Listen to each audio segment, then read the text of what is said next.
अगर आप भगवान में विश्वास रखते हैं तो एक बार आपके मन में ये प्रश्न ज़रूर आया होगा कि क्या भगवान सिर्फ हमारे धर्म के लोगों की ही बात सुनते हैं? क्या भगवान सिर्फ हमारे धर्म के लोगों की ही प्रार्थना सुनते हैं? इसका उत्तर वेद और पुराण में मिलता है हमें। वेद और पुराणों में ये लिखा है कि पूजा दो पद्धति से की जाती है। एक साकार रूप की पूजा और एक निराकार रूप की पूजा। जो रियल निराकार पर ब्रह्म है उसका कोई आकार नहीं है। ये हमारे धर्म ग्रंथ में लिखा है, जिसका कोई आकार नहीं है, जिसका कोई शेप नहीं, जिसका कोई रंग नहीं, लेकिन भक्त उन्हें देखना चाहते हैं, सुनना चाहते हैं और अपने पास महसूस करना चाहते हैं, इसलिए भगवान अवतार लेते हैं।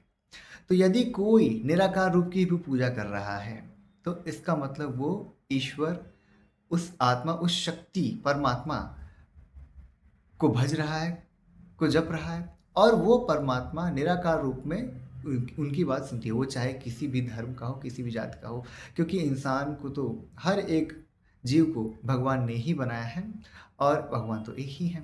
तो इसलिए इसका उत्तर यही है कि चाहे वो क्रिश्चियन हो, चाहे वो मुस्लिम हो, चाहे वो ज्यूज़ हो या फिर चाहे सिख हो, भगवान एक ही है। अगर हम निराकार परब्रह्म की भी पूजा करते हैं, जैसे क्रिश्चियंस सिर्फ गॉड की पूजा करते हैं, तो वो भी ईश्वर की ही पूजा कर रहे हैं।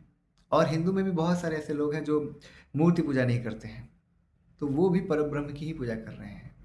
तो सबकी बात सुनी जाती है। कभी भी ये न सोचें कि सिर्फ भगवान हमें ही मिलेंगे क्योंकि हम मूर्ति पूजा कर रहे हैं।